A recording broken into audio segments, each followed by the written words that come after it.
Aloha, everyone. Welcome to the East-West Center Speaker Series. Each month, the East-West Center Research Program presents the Asia-Pacific Transitions Seminar Program. Through this series, we explore the environmental, demographic, political, and economic processes that are reshaping the Asia-Pacific region in profound new ways. Today, we're extremely fortunate to welcome Ambassador Scot Marciel as our speaker. Ambassador Marciel is the Oxenberg-Roland Fellow at Stanford University's Walter H. Shorenstein Asia Pacific Research Center and a senior advisor at Bauer Group Asia. He retired from the U.S. Foreign Service in April 2002 after a 37-year career that included assignments as ambassador to Myanmar, ambassador to Indonesia, and ambassador for ASEAN affairs. He also served as Principal Deputy Assistant Secretary of State for East Asian and Pacific Affairs and in U.S. missions in the Philippines, Vietnam, Hong Kong, Turkey, and Brazil. Ambassador Marciel is the author of the new book, Imperfect Partners, the United States and Southeast Asia. This book is very timely as it not only centers around the importance of Southeast Asia for today, but also provides unique insights into its outlooks for the future. It provides excellent historical context for much of the most pressing issues in the region, but also tells these stories through personal engagements and behind-the-scenes policy insights. I'd like to now turn it over to Ambassador Marciel for his presentation. Just quick protocol, after about 30 minutes for the presentation, we will be welcoming Q&A for the remainder of the talk. The presentation the talk will last for a total of 1 hour. So I'm looking forward to the discussions and we look forward to lively questions. Please submit them in the chat throughout. Ambassador Marciel, over to you. Thanks. Thanks very much, Mike, and thanks to East-West Center for organizing and giving me a chance to talk about my book and more importantly about Southeast Asia. As you said, I think the most important point I hope people take away from the book is just how important Southeast Asia is. Frankly, at least in the United States, it doesn't get nearly enough attention. It's 11 countries, the 10 ASEAN members plus Timor-Leste, with almost 700 million people, an incredibly diverse region, located strategically with about half the countries between India and China, and the other half straddling the most important world trade shipping lanes. So hugely important set of countries. Collectively, Southeast Asian economies would rank as the 5th largest economy in the world, 4th largest market for U.S. exports. They're home to more U.S. private investment than Japan, Korea, and China combined, which is kind of a shocking figure. Collectively, the economies grew 5-fold between 2000 and 2018. So this is a young, demographically, it's also young and very vibrant, very dynamic region that's only going to grow more important going forward. I was fortunate enough, as Mike has said, to spend a lot of my career there. And the book, Imperfect Partners, looks at U.S. relations with key partners, key countries in the region, really over the past few decades. The book covers a lot of ground. I'm not going to try to retrace that here this evening. But what I'd like to do is talk about 5 current issues that affect U.S. relations in the region, all of which, in my view, can best be understood in the context of recent history. I'm going to start with Thailand and the Thai elections that took place yesterday. I'm not going to deeply analyze the election results, but this election was hugely important. Basically, the political forces wanting change, wanting reform, versus the establishment, the military, to a certain extent, the monarchy and some established business interests. And what we saw yesterday is an overwhelming vote in favor of change and reform. It's too early to say how this is all going to shake out, given the complexity of Thai constitutional politics and coalition building. But again, I want to take it back a little bit. These elections are sort of the culmination of about 2 decades of intense political polarization in Thailand, again, between the established elite and forces of change. And that polarization and the two coups that took place really as the establishment sought to basically overturn elections to maintain its power, all contributed to what's really been probably a 30-year drift in what used to be a really strong U.S.-Thai alliance. And during the Vietnam War, U.S. and Thailand were extremely close, really close alliance. That really continued till the end of the Cold War. But at the end of the Cold War, since the Cold War, really, both the United States and Thailand have struggled to define what this alliance is for. Was no agreed common enemy. And what we saw was the U.S. in Thai eyes kind of treating Thailand like it treated everybody else. The Thai didn't necessarily see a lot of benefit of being in the alliance. And from the U.S. perspective, there was a lot of hopefulness as Thailand was moving forward on the democratic path in the 1990s into the early 2000s. And then some disappointment, quite a bit of disappointment, not just with the polarization, but certainly with the coups and what we saw as democratic regression. So that reality has caused the relationship to cool that much more, really over the last 10 to 15 years. And going forward, the challenge for the United States and Thailand is to figure out, redefine this relationship and this alliance. What does it stand for more than what it's against?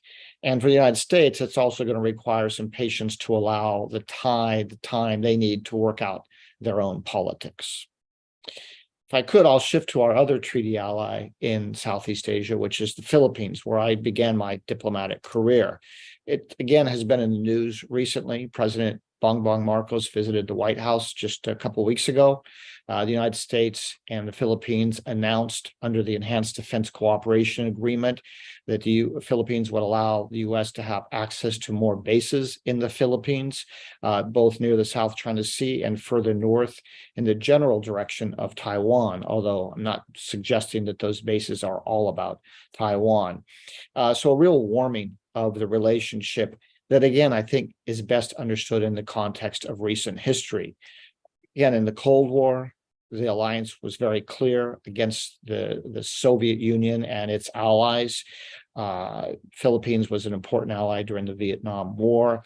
The U.S. supported President, then dictator, Ferdinand Marcos Sr., Bongbong Marcos's father, for many years, and then saw in the 1980s that he was losing support. The economy was declining. There was a communist insurgency, as well as separatist movements in the South. There were a lot of problems, all of which led to the People Power Revolution of 1985, which threw out Marcos and restored democracy. A few years later, just as with Thailand, with the end of the Cold War, the U.S. and the Philippines struggled to figure out what the alliance was all about, what the purpose of it was. The U.S. had major bases there that we lost in the early 90s, both because Philippine nationalists were opposed to their continuation, and because with the end of the Cold War, the United States wasn't willing to pay in terms of aid as much as it might have during the Cold War to maintain those bases. Really, from the early 1990s till just about now, really, it's been kind of a bumpy road. The relationship's gone up and down. It's never really been bad, but it's gone up and down, depending in part on who was in power in the Philippines. There was a time, especially in the 2000s, when a lot of people in Washington viewed Philippines as kind of the sick man of Asia and questioned the value of the alliance. I think many Filipinos also questioned what was in it for them. But then beginning about 10, 12 years ago, with Chinese aggressiveness in the South China Sea, we saw this slow buildup or restoration of a real military alliance. It was interrupted during the Duterte years because Duterte had a personal animus toward the United States, but now we see it resuming again under Bongbong Marcos. That's not to say that Philippines doesn't want to have a good relationship with China. It does, and that's fine. But certainly what we're seeing is a significant strengthening of the alliance. Now I'm going to switch gears and go from allies to former foe, Vietnam, which is in some ways one of the more interesting stories of diplomacy over the last 30 years. I won't repeat the history of the Vietnam War, which you all are very familiar with. But again, at the end of the Vietnam War and really through the 1980s, Vietnam was pretty high on our list of bad guys in the world. It was a Soviet ally. It was promoting, in our view, communist expansionism. It had put a lot of our former allies and friends in re-education camps and pushed out a lot of people, the so-called boat people who fled and under horrific conditions. And it had invaded and occupied Cambodia. And I think the Vietnamese perspective on the United States was equally unfriendly at that point. But what's really interesting is what happened at the end of the Cold War, when I think the Vietnamese saw the need to diversify their relationships, both economically as well as strategically. And the end of the Cold War also created an opening for the United States to take another look at Vietnam. We saw that it was beginning to reforms, that perhaps it was open to working with us to bring about a peace agreement in Cambodia, which was a high priority. And also, we wanted Vietnam to work with us more to help account for our missing Americans from the war. Over a period of years in the early 1990s, Vietnam pulled out of Cambodia. There was a Cambodian peace agreement, and Vietnamese cooperation on the POW-MIA issue improved to the point that President Clinton felt comfortable announcing the reestablishment or the establishment of diplomatic relations with Vietnam in 1995. I happened to be fortunate enough to be in Hanoi throughout that period, and it was absolutely fascinating. But the story doesn't end there. The momentum really continued and has continued ever since then. The relationship has really continued to grow even after normalization. And I would argue first and foremost led by trade and commerce. Vietnam has grown to become our 13th largest trading partner. There's a lot of US business interest there in actually growing Vietnamese investment in the United States as well.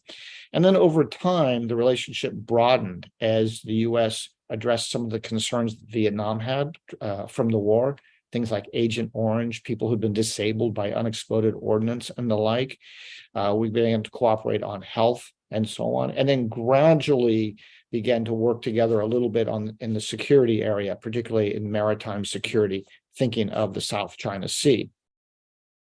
So in recent weeks, we've seen discussion, as Secretary of State Tony Blinken was in Hanoi, discussion about whether the Vietnamese would finally agree to upgrade the relationship formally to a strategic partnership, which they've been hesitant to do, or whether domestic developments in Vietnam, an anti-corruption campaign and so on, marked a conservative shift that would lead Hanoi closer to China. My own analysis is that Vietnam's the Vietnamese have been very consistent and very strategic all along. They need to have a good relationship with China as its huge neighbor, and there's some ideological kinship there. But I think they also very much want to continue to have a very close relationship with the United States. So I expect the US-Vietnam relationship to continue to flourish, but there is a ceiling on it. They're not going to become our allies. I'm going to turn now to the largest country in Southeast Asia, Indonesia. A few months ago, there was a piece in the New York Times that caught my eye, claiming that China was, quote, winning the competition for the prize of Indonesia, winning over the United States. Again, Indonesia, the world's fourth largest country by population, largest Muslim majority country, third largest democracy. It's a really important country. Again, the article, in my view, framed the issue incorrectly. Indonesia is not a prize to be won by anybody. Frankly, none of the countries of Southeast Asia are prizes to be won. And it's a mistake, I think, to view diplomacy like a sporting event where there's a winner. After a certain amount of time, you declare a winner and a loser. It's normal for Indonesia, which has a long history of being non-aligned, to maintain good relations with China and the United States. Sometimes it'll lean more in one direction, sometimes it'll lean more in another direction. And I think what we're seeing currently is Indonesia responding because of its strong desire to build its infrastructure, responding positively to China's Belt and Road Initiative, which again, we can like it or not like it, but I don't think there's anything unusual or surprising about that. If the United States could compete better on the infrastructure front, I think Indonesians would be happy to work with us. I think what we need to keep in mind is, the U.S. cares a lot about democracy, and Indonesia had a remarkable democratic transformation. After the fall of Suharto, it went through some turbulent years, but ended up a democracy. People are arguing now whether it might be backsliding a little bit on democracy. But again, that's not unusual in the world we live in today. It's still a very democratic country, and that's a huge victory, I think, for U.S. interests. And the U.S. relationship remains very solid. Now we have an opportunity with the recently announced Just Energy Transition Partnership, a $20 billion program led by the United States and Japan with Indonesia, which is to help Indonesia transition to cleaner energy, reducing carbon emissions. This is a huge opportunity, not only environmentally, but also geopolitically. Last, but certainly not least, I'll talk about Myanmar. Just in the last few days, Myanmar has been hit by the largest cyclone to hit it in the last decade. We still don't know how much damage, casualties, or deaths were caused by it because of widespread internet outages, and the fact that the military junta that's in charge of the country is about as closed as any kind of regime can be. And the cyclone is important in its own right, but also because it's adding to the suffering of a country that's been in the middle of significant conflict for the last 2 years, since the military staged a coup in early 2021, overthrew a perfectly legitimately elected government. And then when the citizenry of the country en masse protested, the military just started gunning people down in the streets, to the point that many citizens took up arms. Others have engaged in a civil disobedience movement, and it's become what is in effect a national uprising against a military that's absolutely hated, a military that's every bit as brutal as Putin's military in Russia, with massive shelling and bombing of civilian targets, incredibly horrible atrocities on a daily basis, absolutely no domestic support or legitimacy. And so this is really a fight for the future of the country. It's probably the most unified the Myanmar people have been throughout their history. But right now, the key is there's intense and immense suffering all throughout the country, the combination of the violence from the junta plus the cyclone. Again, there's a long history here. The military didn't just take over in 2021. It's largely ruled the country since 1962, and it's ruled horribly, governed horribly in terms of human rights, democracy, but also economic management of the health and education systems, trying to end the conflict with many ethnic minority groups that have been fighting for autonomy. The military's failed across the board. You had a period of openness from 2011 until the coup, really, that saw a lot of reforms, but the military maintained significant power. And amidst that otherwise generally positive period, you had the horrific Rohingya crisis, in which the military, with the support of a lot of people in Myanmar, drove 750,000 members of the Rohingya community out of the country amid massive violence into Bangladesh. So history hasn't been kind to Myanmar, but what's at stake now is the fight for the future of the country. The U.S. on Myanmar has always been supportive of the democratic movement and of rights for the ethnic minority communities. It supported during the period of opening, it lifted sanctions, which was controversial, and tried to aid any way it could. Now, unfortunately, with the coup and aftermath, We've gone back to sanctioning the military, trying to support the resistance any way we can, short of arms. And it's impossible to predict what's going to happen. Let me conclude then with a few thoughts about the US and Southeast Asia going forward.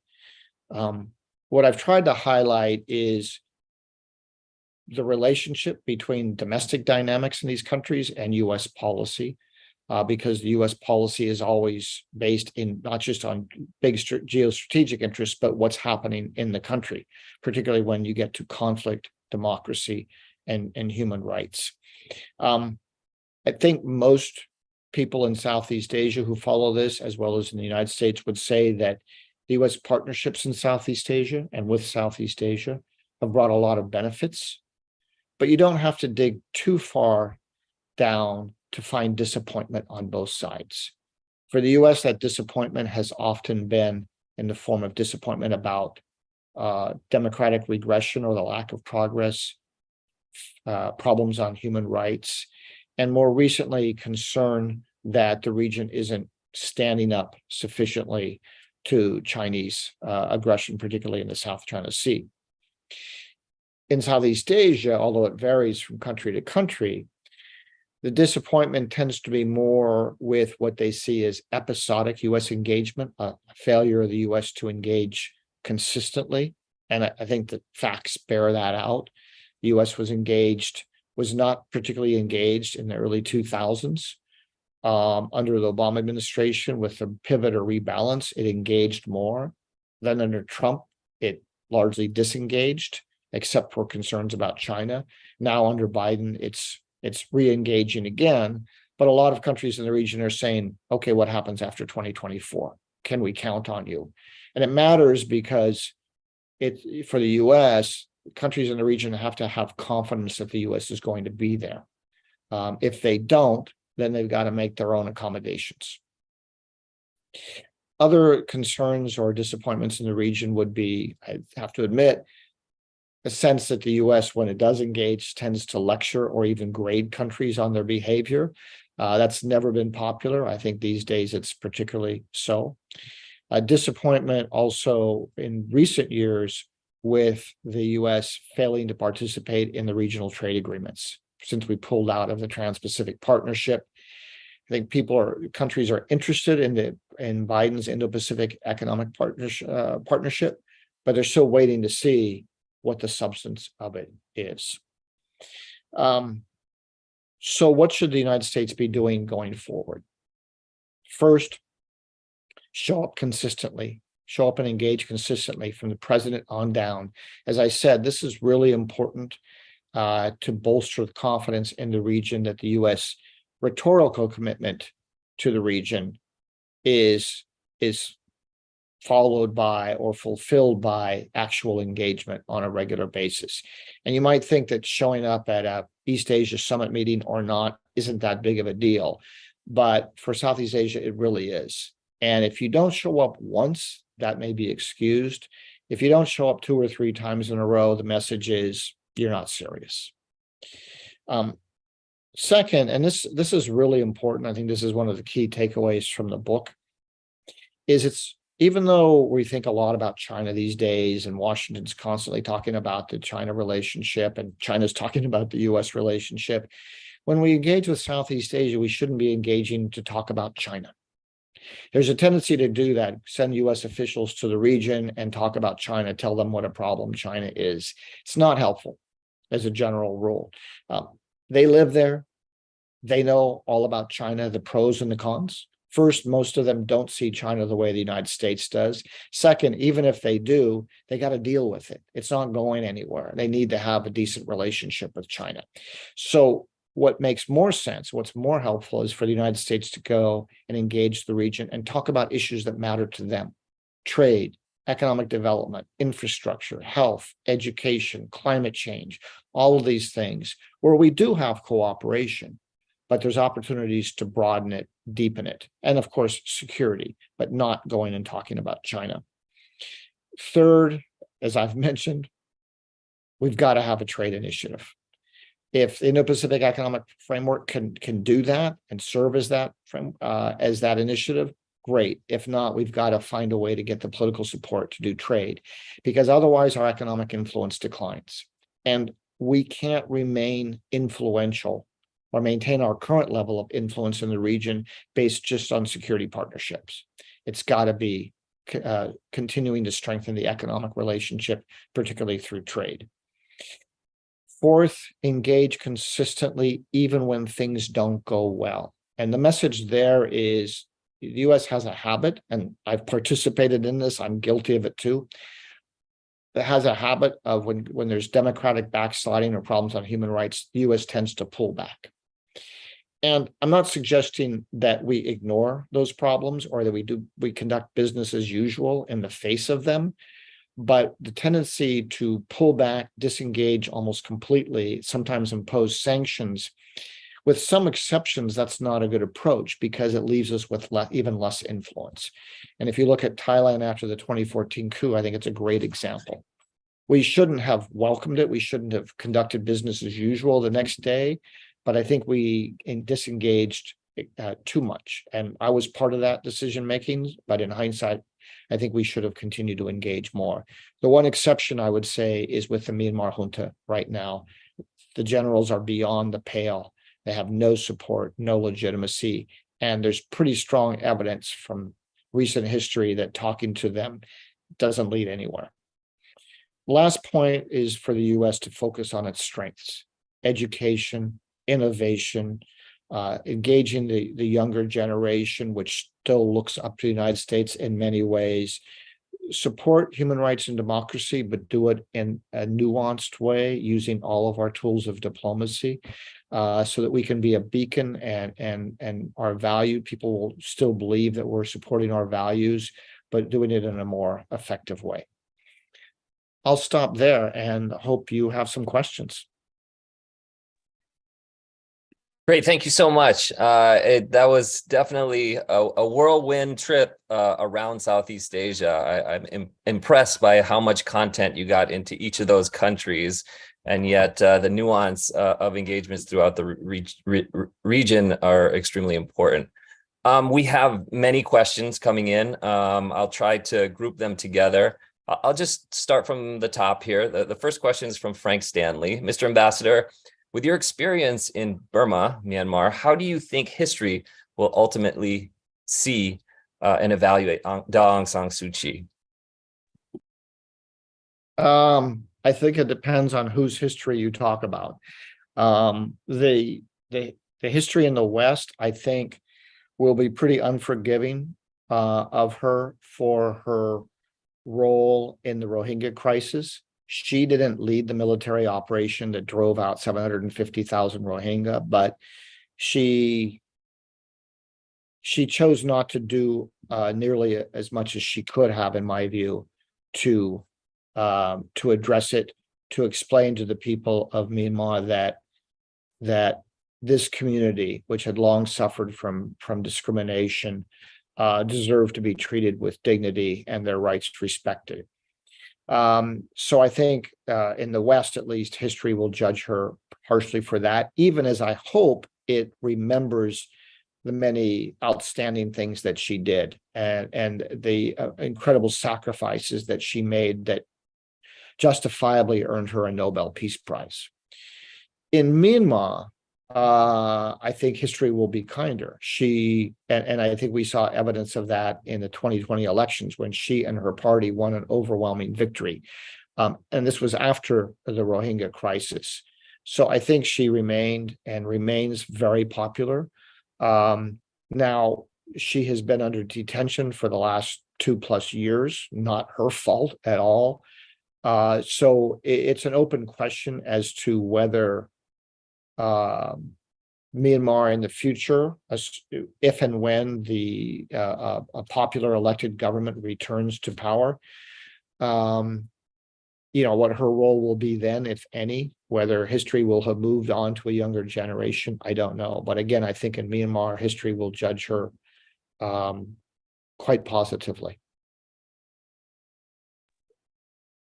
Okay, great. Next question is from Bill Annenson from the Maritime Group. Excellent briefing. How should the U.S. better balance its security and economic interests and U.S. values in Southeast Asia? I know you touched on this a little bit in your closing remarks on the way forward, but please do add any additional thoughts. Sure. Well, the security interests are important, and I think a lot of countries in the region, even those that aren't U.S. allies, value our security presence and the role we can play in working with them, training with them, sometimes helping equipping them in areas like maritime awareness and the like. So I think that's significant. On the economic side, the perception is that the U.S. is a declining power economically, or a declining influence in the region. In fact, the U.S. is still a huge export market for most of Southeast Asia and still the largest investor. But the trends and the perceptions are the problem. And so I think, again, the United States needs to find a way to intensify its economic engagement, come up with creative economic initiatives. People in Washington are aware of this. This is why they came up with things like Indo-Pacific Economic Framework. The challenge has been putting meat on the bones of these initiatives. And then in terms of our values, again, I think we're always going to support democracy and human rights. It's in our DNA. We should. And I think it's an asset. I think many people in the region, governments may not always like it. I think a lot of people in the region like it. It's mostly a matter of how we do it. And my point is that, it's not the end of the Cold War where the US is the dominant player and we can kind of muscle countries into doing what we want. I'm not sure we even could in the early 90s, but arguably we had more influence then. So it requires more creativity, more leading by example, something that arguably we haven't been doing a great job of ourselves lately. Support for civil society, support for independent media, all of these types of things are really helpful. And of course, diplomacy to weigh in when things go bad. Excuse me. Great, thanks. I anticipated a lot of questions about ASEAN. You touch a lot about ASEAN in your book, about the unwieldy meetings, but also the importance of showing up. How do you feel about ASEAN centrality? Here's a question from Gerald Chan. What impact is it having or will have on the Quad, ARCUS, Indo-Pacific region? And further, as Biden heads out to the G7 in Japan, what type of issues do you think the positionality of ASEAN and ASEAN centrality will look like going forward? Yeah, ASEAN is a fascinating subject because in Washington, but even in Southeast Asia, you'll find a lot of people frustrated with ASEAN because of the way it's structured, the fact that you have to have consensus to make decisions. They have the ASEAN practice of not interfering in domestic affairs. So it's hard for ASEAN to act boldly. At the same time, I think while recognizing all of these things, it's important to also acknowledge what ASEAN has done and does do, which is, first, it was established really to manage the relationships among the Southeast Asians, among themselves, as a way of both amplifying their own voice and deterring great power intervention. I think that's done a quite good job of that. You haven't had interstate conflict among ASEAN members really for 50 years. So I think ASEAN deserves credit for that. It is also slowly and not in any kind of headline grabbing way promoted economic integration, both externally and among the ASEAN members, which is very helpful. The issue of ASEAN centrality is really hard to dig into because there are different definitions of what it means. The most ambitious example definition would be that ASEAN basically has the right of first refusal to try to tackle any major issues, particularly in Southeast Asia, but to a certain extent in the region as a whole. I think a lot of countries, including the United States, pay homage to that, but you balance that against the fact that ASEAN struggles to deal with a lot of the issues. Take the Myanmar crisis right now.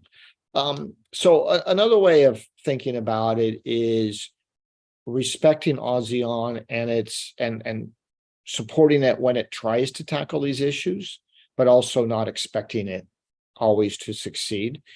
And another angle of ASEAN centrality is maybe the least controversial part is ASEAN's convening power, because ASEAN is at the center of all the regional architecture, this alphabet soup of ASEAN, ASEAN +1, ASEAN Regional Forum, East Asia Summit, of course, ASEAN +3, etc.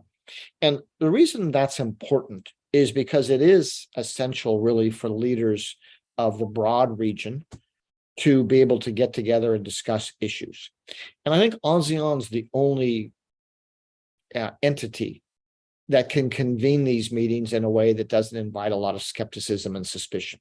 If the United States or China calls a meeting, it's immediately going to raise suspicions. What's the agenda? ASEAN, as a neutral and non-aggressive power, calls these meetings, and while they may not always overwhelm with achievements, they do provide a safe, neutral ground for everybody to meet. And I think that's hugely important to have this meeting place. But as I said, ASEAN continues to struggle to be able to be very effective on dealing with these issues. And the Myanmar crisis is a perfect example. It's stuck because it can't reach consensus on anything bolder than a 5-point consensus that was basically stillborn. If I may just ask a follow-up question on that, there's the intricacies of who the chair of ASEAN is, where it's located, right? This transition from Cambodia to Indonesia. Do you see that as a potential turning point, or do you see any changes in how that unfolds? You mean under Indonesia's chairmanship, or yeah. Well, Indonesia certainly is, very influential and, biggest country in ASEAN, and one that certainly wields more oomph than many of the others.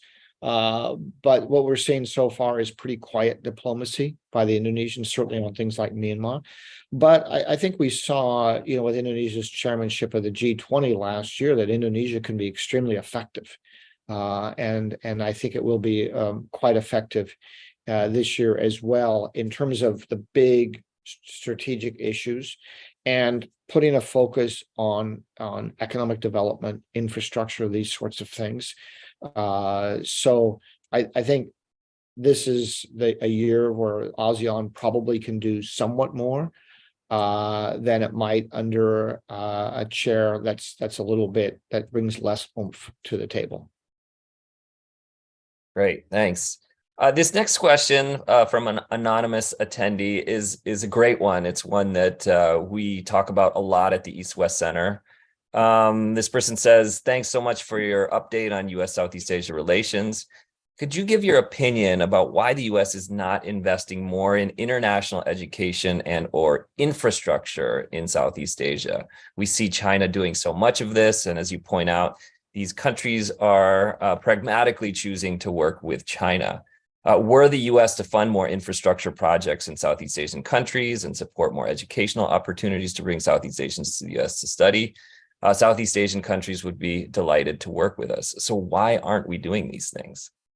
Yeah, well, let me separate the two. Education. I'm a huge believer that we should be investing a lot more in providing scholarships and opportunities for Southeast Asians to study here. When I was ambassador to Indonesia, encouraging more Indonesian students to come and study in the United States was actually the embassy's #1 priority. In Myanmar, I was able to get funding to start a scholarship program for master's students. So it's absolutely in our interest to do this. It's hard to get Congress to approve more money for these programs, and I would add also exchange programs, which are incredibly useful, bringing people for shorter periods, incredibly valuable. It's just hard to get Congress to spend money. I really can't explain it. To me, it's worth its weight in gold, these programs. Infrastructure is both a little bit more understandable, but also, hugely important. A lot of it is just the way we do business. China and BRI, China can bring in, all the state-owned, not only state-owned development bank, Exim Bank and stuff, but the state-owned companies very easily. And the United States, of course, has always relied heavily on the private sector. And there's been a number of initiatives, the Blue Dot Network and the Partnership for Growth under President Biden, these sorts of things, but there's very little funding for them. Probably the most substantive thing that we've done over the last few years is expand the role of the Development Finance Corporation, formerly OPIC, giving it more money and more flexibility to go in and invest and support. But I've argued, and I've written an article on this, we need to do more. We should have an international infrastructure lead person, or czar, or whatever you want to call him or her, at the White House, tasked with working closely with the business community and our embassies to identify strategic partner opportunities for the U.S. to win in infrastructure. I mean, let's face it, we're not going to match BRI. And there's just no way we're going to come up with that kind of money or that kind of effort. But we could do more to identify with the business community strategic opportunities in infrastructure and pursue them vigorously with public-private partnerships, still with private sector lead in terms of the actual cash, but supported very much by the government, including the Development Finance Corporation. We should just do it, but it's inertia. It's, well, we don't do business this way, kind of mentality, which I think needs to change. Great. I do hope somebody is listening to those plugs that can influence those outcomes. I completely agree. I want to shift back to the question of human rights, and you alluded to this being in our DNA. We have another question here that says, how can the U.S. be seen as a beacon of human rights and values when domestically the U.S. is increasingly unable to provide adequate protections for women, LGBTQ+, and indigenous populations? Yeah, well, I would maybe word it a little bit differently. I mean, I think it's no secret that we're facing some pretty serious challenges in terms of democracy and rights right now. My view is that, I mean, obviously we need to get our own act together and, eliminate doubts about whether democracy wins in this country, overturning elections and that kind of nonsense. And we need to just tackle that. I think, our history has been one of lots of challenges on this front. So when I was overseas, I didn't try to sugarcoat it. I think the U.S. can still be a beacon for democracy and human rights by talking about what we're trying to do, but also acknowledging the real challenges. It makes it more credible and maybe more relevant for countries that are also facing these challenges. We know you're struggling with this. We're struggling with it too, or we've struggled with it in the past and we've gotten somewhat better, but whatever the circumstance may be. So I think talking about it openly, including both our successes and our flaws, and even our setbacks, whether we're talking about civil rights movement and race relations, or treatment of women, or LGBTQ community, or what have you, the right to vote, all of these things. I think it's important to be honest, and we set the example not of perfection, but of openness and transparency about what we're trying to do and the challenges that we face. Great, thanks so much. Here we have a question from David Blundell from UCLA, looking kind of beyond the region and connecting back. So technically, Sri Lanka and Taiwan are not part of Southeast Asia, yet historically they've been important players in the region in terms of culture and economic relations. How do you view those two island countries in view of Southeast Asia? It's a good question. I haven't spent time in Sri Lanka and Taiwan, so I won't claim to have any particular expertise. I mean, Taiwan is certainly very important player economically in Southeast Asia. And one of the things that doesn't get talked enough about, I think, sometimes when we're talking about US versus China in Southeast Asia is no Southeast Asian country wants to anger Beijing by talking too much about how great Taiwan is. But I think they also very much don't want anything to happen that would cause economic problems vis-a-vis Taiwan. So I think economically it's very important. Sri Lanka, I don't know that the links are as strong. I mean, certainly culturally, you do get some parallels, for example, Sri Lanka and Myanmar with the role of Buddhism, which is both a wonderful faith and philosophy, but also one that a small number of people in both countries have used for to spread division. But I don't think I would say too much more about Sri Lanka, not because it's not important, but just I don't have the expertise.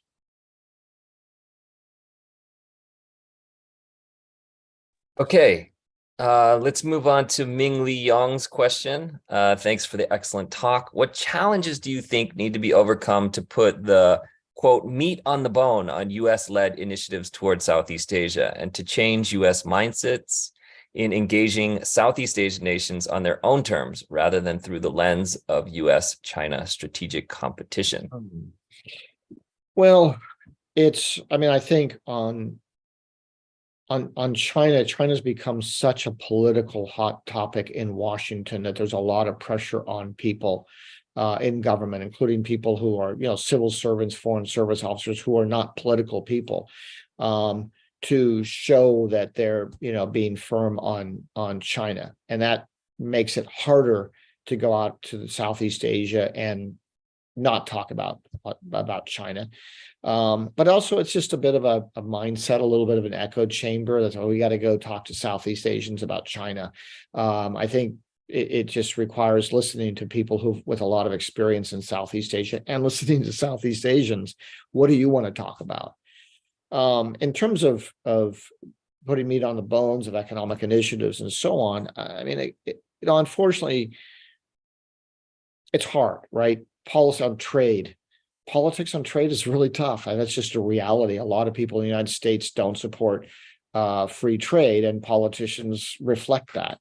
That's a reality. My argument is there needs to be more explicit recognition that there's a trade-off, right? You can choose not to pursue a trade agenda, but then don't come to me and say, well, we need to be just, maintain our level of influence or even increase it, but we're not going to do the things we have to do. There's a trade-off. And it's not explicitly recognized often enough. And instead, people say, well, we want our cake and eat it too. And that's just not real. There's a price to be paid. You can make those calls. You can make those decisions, but it costs you. And I think with all the focus on China in Washington, people who are worried about China and China's influence, like, well, if you want US to be influential, then, you're having to be willing to pay some costs for that, whether it's in the form of supporting trade initiatives or more money for education or infrastructure investment. Excellent, thanks. The next question is a complex one. It's a two-part one. I'm going to synthesize it into the first is related to US view media portrayal of Southeast Asia. And the second has to do with congressional interest in Southeast Asia. But it's a complex question from Charles Morrison, so I'm actually going to read it out to you. So you mentioned the New York Times story on Indonesia as an arena of competition between the US and China. What is your view of the quality and quantity of US media attention to Southeast Asia, especially as compared to your earlier period of diplomatic service? Also, Southeast Asian media attention to the United States. Do you think it generally reflects a relatively accurate understanding of US political and foreign policy trends, for example, on our position on Ukraine? Since the East-West Center has a lot of journalist programs, what do you think can be improved in this area? And the second part of that is Well, we'll come back to the congressional side next. Okay. Let's start All right. with Well, that many part question. I'm not surprised that Charles has a complex and good question. Media portrayal of Southeast. I mean, the biggest problem is, and it's not just a media problem, it's also true in our universities and our government, et cetera, is just not enough of it. Right. The days when you had major correspondents from the major news organizations in Southeast Asia, there's still a few, but not nearly as many as there used to be. So there just is less media portrayal. I mean, it's stunning how little news there is about Myanmar. Today, if you look, and not to pick on the New York Times, which is a great newspaper, big stories on Turkey's election, almost nothing on Thailand's election. So it's just a little bit out of sight, out of mind.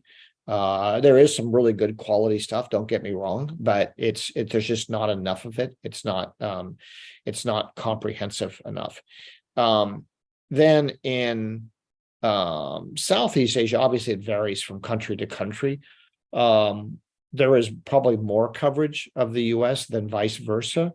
It varies in quality from being, really good and really spot on to being not that great. Some of that's just as resources and the level of independent media in a particular country. So I'd say it varies quite widely. Great. I want to actually take that question one step further, and great points. We just had a convening of Myanmar journalists at the East-West Center. Fascinating issues, and I echo just how important that issue is. We've also had a lot of, foreign service workers come through the East-West Center and talk about the issue of mis and disinformation. Can you talk a little bit about that from kind of the emerging perspectives around that, whether there's this war happening behind the scenes and whether we're winning or losing it, or provide some nuance in what's going on in that area? Yeah, I mean, it's no secret that there's a lot of misinformation and disinformation out there. Some of it, coming from the Russians and the Chinese in particular, but something also coming from places like the Myanmar military on a much smaller scale. I'm not sure I'm qualified to give a broad or comprehensive analysis of it. But you certainly see, I mean, I think what we've seen everywhere, including the United States, is the proliferation of platforms means that there's a lot more ways to get your message out there, even if it's a message of misinformation and disinformation. So Russian disinformation videos on Ukraine have been very effective in a place like Indonesia, for example. I think it's hard for the US. The US shouldn't be doing disinformation. We shouldn't be competing in disinformation. It's more a matter of trying to call it out and highlight what we think is an accurate portrayal. That requires, again, more resources in our public diplomacy sections, which remain severely under-resourced. It's still resourced at for when we relied on traditional media. And yet they have to spend most of their time trying to deal with social media. Doesn't leave enough time and resources for both. But yeah, it's a huge issue. There's been various initiatives in Washington to try to address it. I don't know what the answer is, but we have to just keep working on it and investing in it. Great. I want to now shift back to Charles' second part of this question around Congress's interest or view of Southeast Asia beyond kind of the headline questions. We've interacted with some congressional delegations who go out to Southeast Asia and look for specific things or are interested in specific things. But in terms of that policy making, legislative side of things, are there, how does Southeast Asia seen beyond kind of these headline questions like Chinese South China Sea activities or human rights violations in Myanmar, et cetera? Yeah, again, it varies widely. If you get to people on the Foreign Affairs Committee, the Armed Services Committee, those sorts of things, you get a pretty good and I think sophisticated level of knowledge. It varies by members, certainly among staff and professional staff. I think quite good quality in my experience of people. I don't always agree with them, but it would be problematic if I did. But in terms of expertise, I think it's pretty good.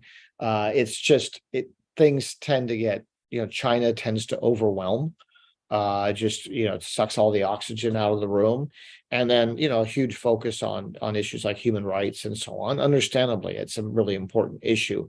So it's hard. And when you're dealing with Southeast Asia, again, part of the challenge that we face with Congress, but also with administrations, and not just one particular administration, is how do you cover Southeast Asia? There's 11 different countries, and they're very different. And it takes a lot of resources and a lot of effort to have deep understanding of all of them. And generally, we don't devote the resources either in the executive or in the legislative branch to doing that. You get a lot more attention at China, Japan, India, etc. They deserve a lot of attention, don't get me wrong, but you get probably less overall attention for Southeast Asia, and then you have to divide it all up among 11 countries. And so that's a problem. Great points. It is such a dynamic and diverse region that it can be extremely confusing. I want to end on a question that actually, reflecting, especially from your book, in this discussion, we talk a lot in abstract policy terms, right? China, US, kind of national policies of countries in Southeast Asia.